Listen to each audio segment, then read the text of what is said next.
and I got a response from one of the trainers. Oh, nice. I was very excited because I'd been struggling with that program. Oh, They good. they updated the program and then I couldn't use it. I couldn't figure it out. And so they sent videos and then the trainer helped. And so I was very excited about that. So that was very a good result. Good. So here's my question. Frequently, so they gave me, the new the accounting part. Mm-hmm. But they also want to keep me doing all the other stuff. Right. And the other stuff was taking went up all of my time. Not having enough work, like in the workplace, to now having the work of two people. Almost, at least 1.5. Yeah. So frequently at the end, and when I look at the invoices, I get over by the volume coming in and the problems. It isn't just entering invoices, it's problems. Yeah. And I get overwhelmed.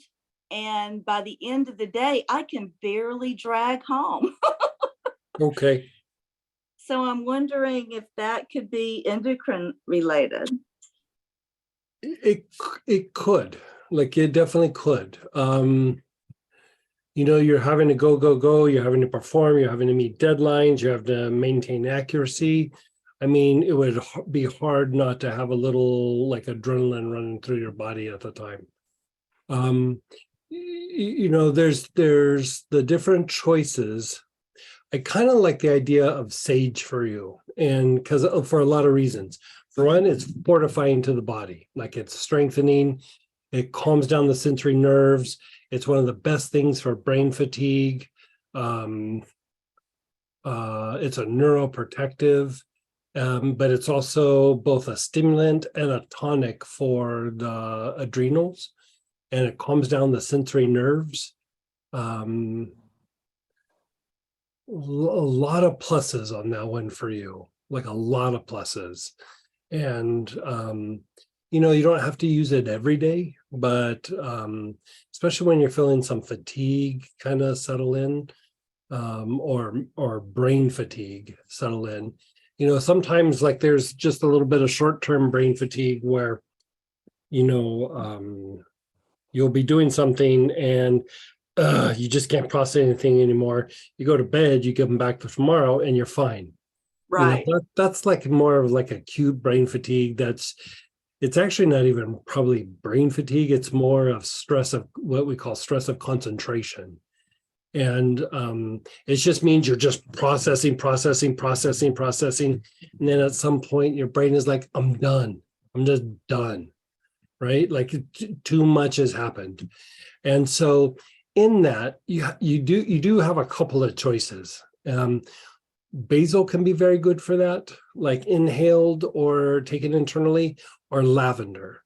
And, lavender, even though it's relaxing, it does offset the stress of concentration where you're having to process a lot of data and information.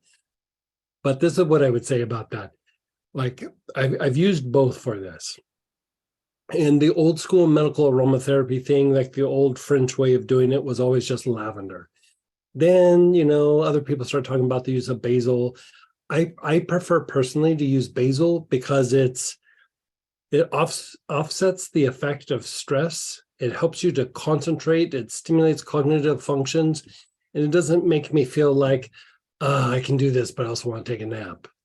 Lavender, like I can do it at the end of the day because like what if I do that with lavender is like, yeah, I can shed that stress of concentration, but I'm also ready for a nap. Like I could lay down and just relax and do a power nap for 15, 20 minutes and I'd be happy.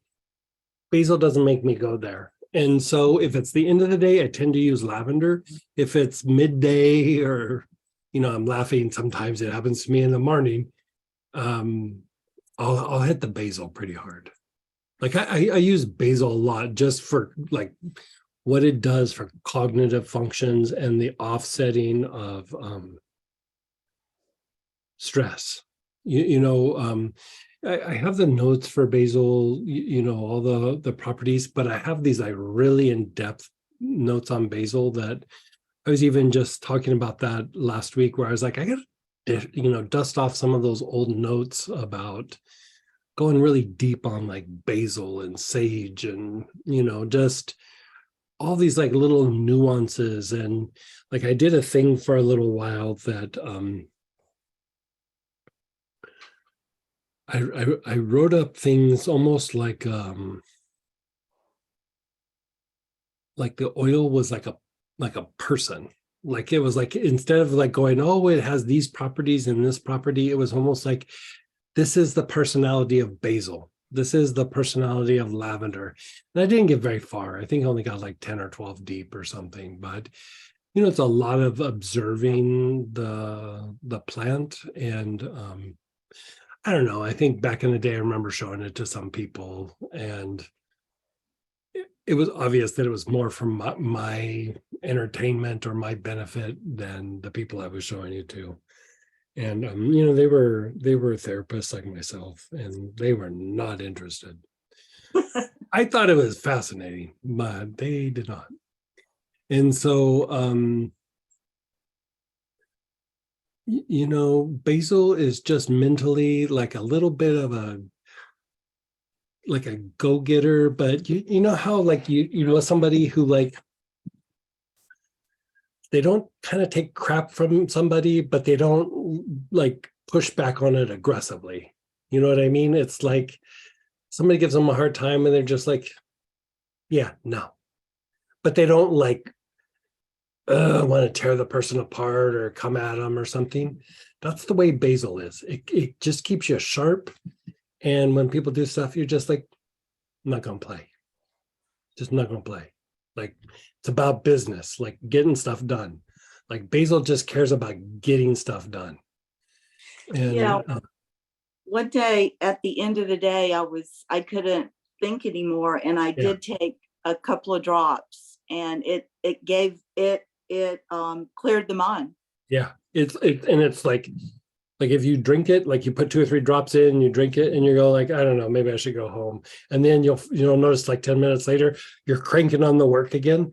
That's the way it's like. It's not even like, I'm trying to remember my notes. I think in my notes, I said, basil is no drama. Like it's like things are going down, people are doing stuff. It's like, hey, I gotta get stuff done. No drama. I don't want to hear about the drama. I just want to get stuff done. That's basil. Yeah, I can see that. Yeah, wow. It's so basil. So now going back to sage, I can't remember. Can you take that internally? I probably wouldn't. Like a drop or two would be fine, but if you're going to do a drop or two, do Spanish sage. The thuyon content and some of the other sages is a little high, and so I wouldn't do it too often or too many drops. I mean, I've done it, but I would stick with probably like Spanish sage if you're going to do that. You really get more benefit through putting a bunch on your wrist and doing this and inhaling it. But okay. I did play with it, taking it internally. I don't know that I noticed a massive difference than the other delivery systems. So that's why I never really kind of go there with it. Traditionally, the thing that we would only use internally with sage would be Spanish. It has a much lower thuyon content, which is just, it's the thing that also, thuyon is also the thing that can shift the mind. But here you're just needing to fortify the body and the adrenals and all that. The thuyon content is really irrelevant for a lot of what we're talking about. What about the Theralotion? Oh, that's a great way to do it. Sage on the body is amazing. Like, I can't tell you how many times that I pulled somebody out of a fibromyalgia, chronic fatigue, like crisis, where they're feeling horrible. They have no energy. They feel like they just can't even get through the day or out of bed. And it would be either a body tonic or a lotion, and I just have them rub it all over the body. And within a couple hours, they would say they're kind of normal. There was a couple of times actually there, like being in Alabama, where there was a person over in Montgomery that every time I would be there, like she was consistently having fibromyalgia, like a crisis of sorts, where she was just bedridden. So I made her just a big old bottle of like a body tonic, and I just put a bunch of sage in it. And I mean, she said whenever she was in crisis, she put that on, and it was like crisis avoided. Like it was just, she said within a short amount of time, she was up out of bed and functioning. And, I think she's since passed, but, it was night and day difference, she said, night and day. So, I could see that. yeah. I did it a couple of times in lotion, and it Yeah. felt really good. Yeah, it feels really, it calms down all the sensory nerves. Like it allows your brain to handle the information that's coming to. Like when the sensory nerves are overactivated, your brain gets overwhelmed very quickly, very quickly. It's in the old days, it's what, like in ancient times, when they would say that person has good common sense, it's that they didn't have brain fatigue and they could process all the sensory information. The brain wouldn't get overwhelmed. So they'd say that person, like the common sensory organ was the brain. And so they weren't being overstimulated by all the nerves in their body. So they would say, oh, that person has very good common sense. They can process something. They're not super reactive. They're like practical, like they could cognitively process something. So that's what that does, is it helps you have good mechanics for processing information and data and things. Like it would prevent the brain fatigue or the stress of concentration, but in the stress of concentration, basil or lavender will alleviate it. Okay, that sounds good. Yeah. Well, I'll be continuing the materialization breath. Yeah, I'm glad that's working for you. Which is a good oil for healing and for the materialization breath for the body? It's, what is it for? Like for healing for the physical body? Oh, for the physical body.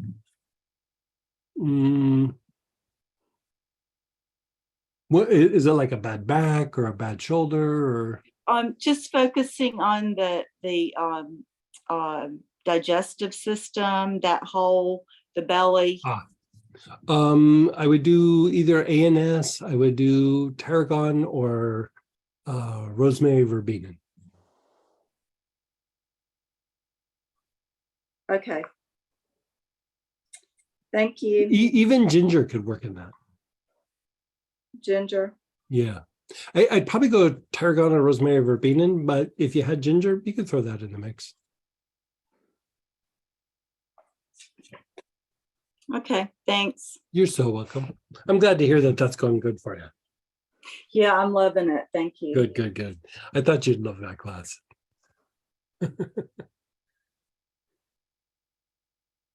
Will any sage work?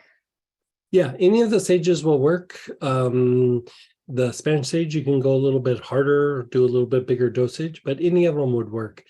Things like sacred sage and blue mountain sage, they're a little pricey for everyday workhorse things. I like to use those more for special occasions, but if it's all you had, you could use it. But any of the sages except for clary sage would work. Yeah. Page 13, thyroid tonic is black spruce, Sylvester pine, are both internal. No, they're inhalation, actually. Like inhalation, if you want to get super fancy, what page is it? 13? Mm-hmm. Thyroid tonic. Inhalation, if you want to get super fancy, from time to time, put some on your wrist. But other than that, like 20, 25 inhalations, like here it says 3 of 15. You could go a little bit bigger, like, or do several cycles of 3 to 15. But you do that on a regular basis, it's very toning to the thyroid. Something you said earlier, a back to basics class, I'd sign up. Yeah. Hmm. Maybe we need to do that, like just some real, like talk about bay laurel and sage and basil and helichrysum, Is hyssop, marjoram. what's the difference between all the sages? How do we know which one to use? Sometimes there are some slight differences therapeutically, but sometimes it's just like what scent kind of hits you right. The Blue Mountain sage and the sacred sage hit more of the pineal and the pituitary a little bit harder. The sage triloba is a really soft sage, especially even the scent. Like sometimes, I wear a lot of sage, and sometimes the scent can be strong because I do like big dosages. And the sage triloba is, it comes out of, where does it come out of? Turkey. It comes out of Turkey, like near the coast somewhere. And so it's a really softer sage. Dalmatian sage and regular sage, kind of workhorses. The Dalmatian sage is a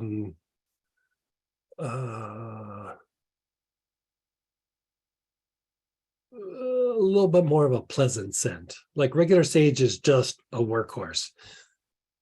Regular sage is I don't know. It's a little bit more medicinal smelling, you could say. Not massively, but a bit. Australian sage, I would say, is a little bit more heady. Like it helps kind of shift you out of your head a little bit. All the sages you could say do that a bit, but the Australian sage, like if you're dealing with unwanted thoughts and things, it's one of the better sages to use for that. Heritage sage has a much stronger effect on cleansing the lower centers. I don't think we put desert sage on there, right?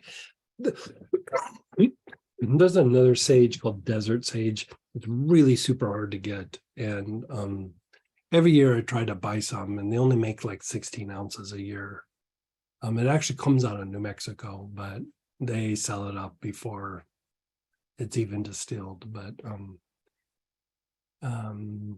it's really a good cleanser. I mean, all of them are good cleansers, but it's a very good cleanser, but it's crazy expensive and incredibly rare. And I mean, half the time when I don't get it, I was like, yeah, it's probably best because it's pricey. It's because it's like a little artisanal distiller and they don't make very much. And so everybody's kind of fighting over to buy it. So they just jack up the price crazy amounts. Is what it is. I take Armor Thyroid 20 milligrams a day. Mm. Is there any oil I can take instead to increase the function of my thyroid?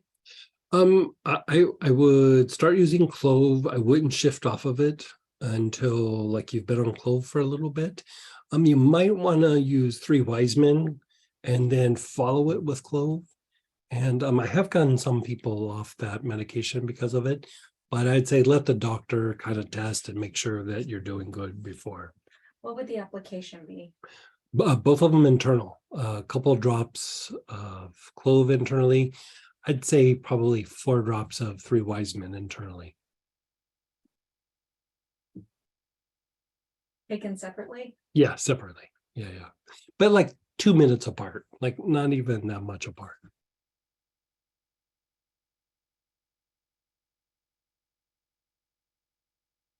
The sage tonic. What is the proportion of essential oil to Like an 8-ounce bottle, I put 4 mils of essential oil in it. I mean, I make it really strong. It doesn't always have to be that strong, but I kind of think, go big or go home. So sometimes like some of the body tonics, you could even water them down a little bit if you wanted, because they are like maximum dosage. And so if the skin starts to be a little sensitive or something, just add a little vodka to it, extend it out, and that's good. Yeah. Or witch hazel? Yeah, which will be even better. What kind of lotion to use to make sage lotion or any lotion? I How many drops for the lotions? I still go pretty big. Like I do 3 or 4 mils. Actually, I take Theralotions, I do even bigger. Trying to remember the portions. My chart's in the other room. I want to say in the Theralotions, like 8 ounce, I think I put in like 10 mils of oil. Like it's super strong. Does not have to be that strong, but one of the ways to do lotion is, put like 6-8 drops in your hand, and then like maybe a tablespoonful of lotion, and then rub it, and then you can just kind of apply it so you can regulate the dosage. The lotion that I would use is do something just unscented. Like I think, don't we have unscented lotion? And it's very inexpensive. Like I think a big decent sized container is only like $6 or $7 or something. Like it's just the base that I use for stuff, and I like it because it absorbs really well, and it doesn't leave the skin real greasy. And so I try to get those things for you guys. If you want to make your own things, to make it as cheap as possible for you. I had to smile. Somebody said, suggestion for a name for the class, Greg's Everyday Oils. He's a Capricorn, guys. Right. His everyday oils can be simple to fancy. Yeah. Yeah. Black spruce, and the second one he suggested for thyroid. Well, for a thyroid tonic, black spruce and Sylvester pine. For an imbalance, clove is pretty solid. I mean, sometimes it takes a while. Usually what needs to happen is you need to augment with 3 wise men, and sometimes even like a tonic, just to fortify it. And it's glands, so they don't always respond super quick. So just keep treating it, and eventually it should get better. Sometimes there's other issues. And so I started looking at other glands. The reason why I like black spruce is it hits the pituitary, it's the thyroid, it's the adrenals, and for women, it's the ovaries. So now, when you were describing the different sages, you left out sage and clary. I mean, Spanish clary. yeah, I'm sorry. Spanish sage is as solid as regular sage, but it doesn't have quite the thulium content. So you can actually go really heavy with Spanish sage.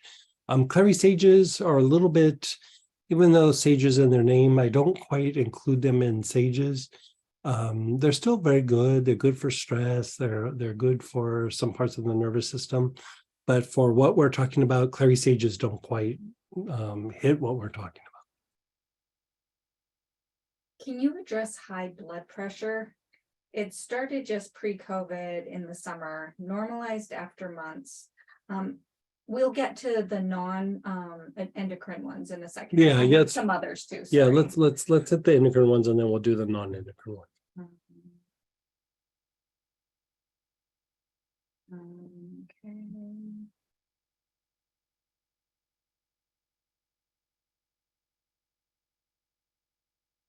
Okay, so that's kind of it for the non. Okay, so let's jump into the blood pressure thing. Do we know, have you first? So I'll finish reading their thing and then. Okay. Okay. So it started just pre-COVID in the summer, normalized after months. Now it spikes when my lymph nodes are activated and doing their job. That's probably fluid retention. Like one of the very first things you look at with blood pressure is fluid volume. And, it's just the heart has to work harder to push, like when there's excess fluid, and then the lymphatic system has to pick up the excess fluid. And so if you think that the lymph nodes are getting a bit congested or blocked, mean, always treat the lymph nodes, but I would use diuretics at first. I would use things like lovage, parsley, juniper. You just choose one of them. Like lovage is a good choice. And basically it's going to increase the amount that you eliminate when you're urinating, and it will start pulling some of the fluid out of the tissues that makes it harder for the blood to circulate.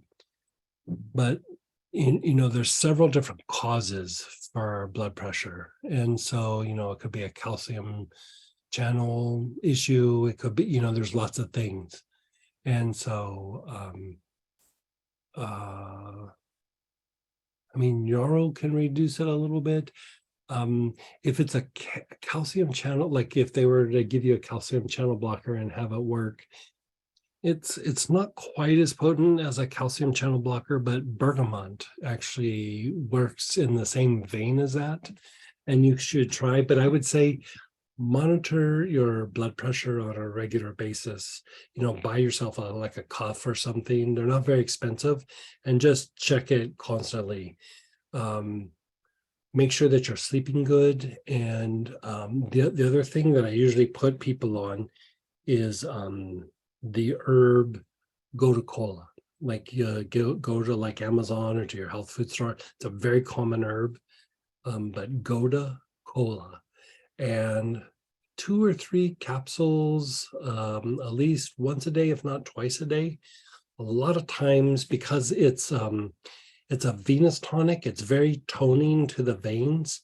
A lot of times that will regulate the blood pressure substantially. The other thing with blood pressure is the use of coenzyme Q10, but I prefer, there's another type of coenzyme Q10 called ubiquinol, and it's like UBIQU, I don't know. But it's like, if you look up coenzyme Q10 on Amazon, ubiquinol usually comes up. Either coenzyme Q10 or ubiquinol, like 2 or 3 of those big, they're like a big gel cap. I take 2 or 3 of those, and usually the combination of the Gotu Kola and the ubiquinol will drop down the blood pressure a bit. Then you're taking the Gotu Kola and maybe a little bergamot or something to help with the release of fluid. And usually, unless it's really out of control, that will knock it out. And yours doesn't sound too bad, but do we know the numbers by chance? It's me. So it just pops up and down. Like I went to the doctor for something the other day, just check in their new system, and I was surprised when they told me my blood pressure was 110 over whatever, and it's usually about 130.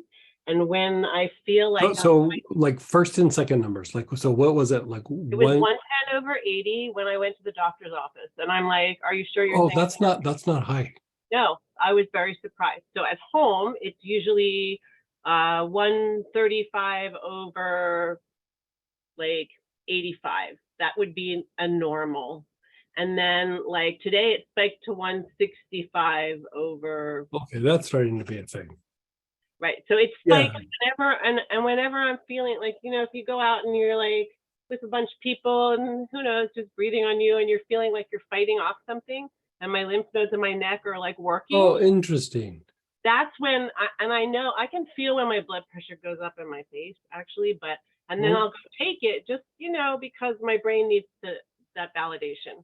Right. So, and it started before I got COVID in the summertime. I wonder, it sounds like you're monitoring your blood pressure.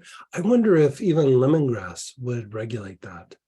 I mean, it's not traditionally what you would use for blood pressure, but it sounds like maybe lymphatic function gets thrown a little bit off, or yeah, and I don't sleep well, but that's been for many, many, many years. Yeah, do that and try to do things to improve quality of sleep, like spikenard or lavender or marjoram as you lay down and go to bed. And I mean, it's the spikes are a little concerning, but it sounds like it's relatively regulated. So you can try the diuretic part. I don't even know that you need to go with all the things that I suggested. I would say you could even just try the Gotu-Kola and see what that does for you. Bergamot, I would be kind of curious about bergamot, because you know, if it's like you're out in public and you know you're exposed to people, there might be a little bit of anxiety, and then even if there's not, still the blood pressure is going up. That calcium channel blocker component of it could be a bit helpful. And you know, blood pressure is one of those things where you just start treating and you figure out like what's going to work for me. Right now, I get it. I'm just like, it's been a long time. I feel like with my scan, I feel like there's some kind of kidney involvement. Kidneys are always a thing with blood pressure. So that's why even going first to the diuretics and things like that is usually it's the go-to thing. Like it's first thing that they look at is like kidney function. I'll track it. I just was like, I was surprised. I went to the doctor and it was normal. I'm like, do you want to use another blood pressure cuff? Because so I'll try that and see. And you know, that's the thing with blood pressure is it can be really transient, you know, like you're fine and then you're not, and then you're fine and then you're fine and then you're fine and then you're not. And so there was one person that we just couldn't get anything to work, you know, and their blood pressure meds were working, but they weren't working completely. And we ended up using spikenard, and it actually kind of calmed it all down. Wasn't like completely, but they were able to significantly lower their dosage of medication. And so it's just one of those things where you just start playing with it and you kind of figure it out. But usually go-to things are like bergamot, the Gotu-Kola internally. If it's starting to be consistent blood pressure, you go to coenzyme Q10, and you know, there's some things that you can do. There's a thing called PQQ that you add with the coenzyme Q10, but I don't think you're there. Like I think you could probably find one or two things and it would keep it down. Like you're having too many like kind of normal readings for it to be something that you have to really aggressively go after. Right. And today, the only thing I'm doing is this. I mean, I'm not like, right. And I'm like, I don't know why it's so high. Right. Well, that's the thing with blood pressure. There can be like no rhyme or reason. Like just no rhyme or reason. Okay. Yeah. I'll keep track of it, what I'm doing. So the other thing, like if it is a little bit fluid retention, the only thing that I would say is like watch to see if you're not reacting to the salt content in your food. You know, and it might not be that you're adding salt, but it might have like soy sauce, or it might have MSG, or, you know, something like that. And that can cause a spike and then have it normalize. Yeah, all that's not in my diet. Okay. So. Okay, then yeah. Yeah. All right. Yeah, thank good you. for you. Good for you. The lemongrass you mentioned, what would the application be? Inhalation, just like some long, slow, deep breaths. And bergamot? That would be internal, like 2-3 drops internally. At least daily, sometimes even twice daily. And great talk about how to treat uterine fibroids and uterine cysts. So one of the best ways is to take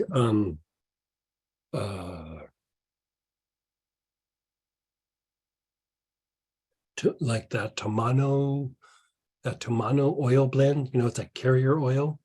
And again, like a tablespoon in your hand, and put several drops of tarragon, and then rub it on the belt line and a little bit like below that area. You know, you're still above the sex organ, but like you're just kind of covering that lower area. Do that daily, and a lot of times that will bring a lot of relief and actually break some of that down. You know, I had a few people even with like what is that, endometriosis, where they had like a scan and they could see that there's a bunch there. We treated it for like, it wasn't even very long. It was like 4 or 6 weeks. And when they went back, nothing was there. And the doctor was like, we must have read somebody else's report or something, like, because it's not normal for that stuff to go away. But the combination, and it has to be Tamanu. Like I've tried it with other things. Tamanu and the tarragon together consistently can help ease the pain and then, or the discomfort, and actually can have a little bit of a breaking down effect on the cysts and things, the fibroids. Did you say how many drops of tarragon? Like 6, 7 drops. Yeah. Go ahead, Sonia. Hey, Sonia.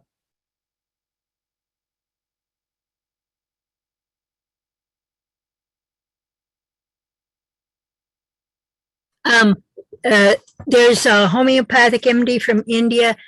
His name is Rajan Sakaran, and he has a whole lot of books that are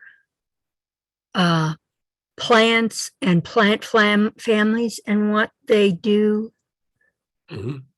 that you might be interested because you were interested in the plant family and what they affect. He has a whole bunch of them for psychological as well. Okay. You can email us, Yeah. Sonia. Yeah, that'd be perfect. This is off topic, but I'm wondering if there are any oils which will help shift the pH from acid to more alkaline. I had a UTI about 3 weeks ago, 3 weeks after the surgery, and took antibiotics. What was the surgery? It was, Oh, gotcha. I just checked my pH and it's very acidic. I'm traveling on Tuesday. Lemon is usually your best bet for raising the pH. It's kind of slow, but it will raise it. You know, as long as there's no big issue causing the pH to be low, it usually will clean things up. I would also say, you know, just because post-surgery and anesthesia and things like that, maybe even a few dosages of St. John's wort just to clean some of the medication and anesthesia out of your system, and then the lemon, and that will probably do it. And I want Hey, Greg. Hey. Oh, I'm sorry, that was me about the UTI or the pH. I had seen on the Q&A on Facebook for UTIs to take tea tree internally. Is that something that if I'm worried that it might be a UTI? If you do, like if you're in the middle of like the UTI, you take a few drops of tea tree and water like every couple hours, and it will reduce the pain and really reduce the UTI substantially. I mean, there's been a few times where it didn't really work, but you can do that pretty consistently. Yeah. Okay. And like every couple hours, like just, you know, another couple drops and do it until the symptoms feel like they're being relieved. Yeah. And then you can take a break and then the next day go through and do it again. But it is a very good, solid way of treating UTIs. Thank you so much. You're so welcome. Just on Tracy's note, as a reminder for you guys that are new, especially, the Plant Party Q&A, it's like a list of a bunch of questions people have asked in the past, and so you can see also what Greg responded and like things for that. And I want to apologize to you guys from earlier. Thank you for reminding me of the 2 questions I didn't ask Greg. What are different oils for materialization? And I know that's a very broad. Yeah, it's pretty broad, but yeah, no, I think we answered it. Like do cinnamon, you could use opera melon, you could use materialization, you could use prosperity for just straightforward things. Even hyssop can be good, but then it depends on what you're kind of going after. For me, for example, I use aloes quite a bit for that, but it's because I have a little bit of like my mind can really get too mental, right? And so it's a way to kind of clear things out, to open up the pathway for something to come in. You know, I'll start going, well, what about this? What about that? What about this? What about that? It helps to kind of open that up and quiet that down. Even things like ginger lily and tuberose can be helpful, poplar, some of the sages, but after those, like, it kind of depends on what the situation is. Yeah. There are so many aloes. What, Any of them will work. There's just different grades. The different grades are different potencies. You know, the aloe C is a bread and butter kind of aloes that works really well. Along with white oud, I'd put in the same vein of that. The more expensive ones, they're rarer, they're more potent. You know, they're significantly more expensive. I mean, we have them, but if you're just doing like everyday things and stuff like that, LC is pretty solid. Yeah. and this was actually funny because it was answered in the Tuesday Q&A, but the upcoming weekend class, the one that's coming up, the chakra one, is it good for new people? Yeah, it's a great one for new people and for old timers. I mean, it's part of like that mystical practice, the kind of doing things from the inside out. It's a way of fortifying and stimulating chakras in ways that are not just going directly to the chakra, you know, so you're increasing the function of the body, but it really reduces the negative effects that come from the mind on the body. And so, I mean, that one can be a game changer for some people. Like for me, like I'm always like tapping into that, and it's a pretty solid class. You know, at the beginning of the year, there was the Foundation for Mystical Healing that dealt with all the colors, just as potent but different, and yeah, very strong. And there's chakras that you wouldn't think of, like we were talking about the side head, and you know, we'll address some of the minor chakras that don't get addressed a lot. And then also, like, I just want to say, next week is the strongest full moon of the year, which is known as Wesak. And they say that the Buddha blesses the earth for about 8 minutes at the peak of the full moon. So sometimes we get up in the middle of the night to do this meditation, but they say somebody calculated that if you meditate at the peak of the full moon, that's Wesak, that it's the equivalent of meditating for 6 weeks straight. And that happens on Friday. And you're more than welcome to join us. It's a free event. It's in the middle of the, like, it's depending on where you're at, it's either late morning or like right around lunch or early afternoon. And even if you don't do it with us, I would say do the meditation at the peak of that time. And it's pretty solid. Yeah. And then we are celebrating, for those of you affiliated with Pranic Healing and Master Choa, it's on Tuesday, it's the 51st anniversary of him being certified as an Astarian. So we're doing our normal prayer bowl blessing and prayer petition blessing, but we're also honoring Master Choa. It won't be a super long event, probably 30 to 45 minutes. But you know, we're going to do a special practice that night with that. So join us if you want. And again, another free event. So. And that reminds me, we can get them in the newsletter for you guys, so you guys can link to register that way too. So I'll get those up in the newsletter for you. And then you still, like, if I don't want to be talking about like the book all the time, but I mean, I don't mind, but I don't want it to be. I think it's just through today, so. Yeah, like you have till tomorrow to still get the book and download it for free. Like, so if you go to Amazon, just put in my name, it'll pop up the book, Human Design and Essential Oils. You can download it for free. So there's still one more day. Oh, is there? Oh, I put it. Okay, go ahead, Peggy. I'm thinking you answered my question, Samantha. I was going to say, what time is the meditation for the Grandmaster? So maybe it's going to be in the It's just void, the prayer petition blessing at our the normal same time. time frame. Mhm. Okay, thank you, thank you, thank you.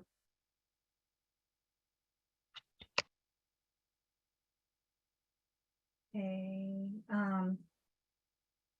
is the book free for Kindle only? Yeah, it's Kindle. Yeah. And got the WeSock up there. And if you do like Greg's process, I just want to say next weekend's class with the chakras is one of his fancy kits. It's a $300+ kit for the price of the class. Early bird is through tomorrow for $225. So I'm very excited for that. And those oils are going to be used a lot in like the upcoming Wednesday practice sessions and things Yeah. like that are a little more special. So Yeah. I think there's like 22 things. It also has like the arnica complex, and there's a little tincture of consecrated golden seal to put on the body for lymphatic issues. So there's a lot there for you guys. and thanks for joining us. Thanks for hanging out this weekend. Love you guys. Take care.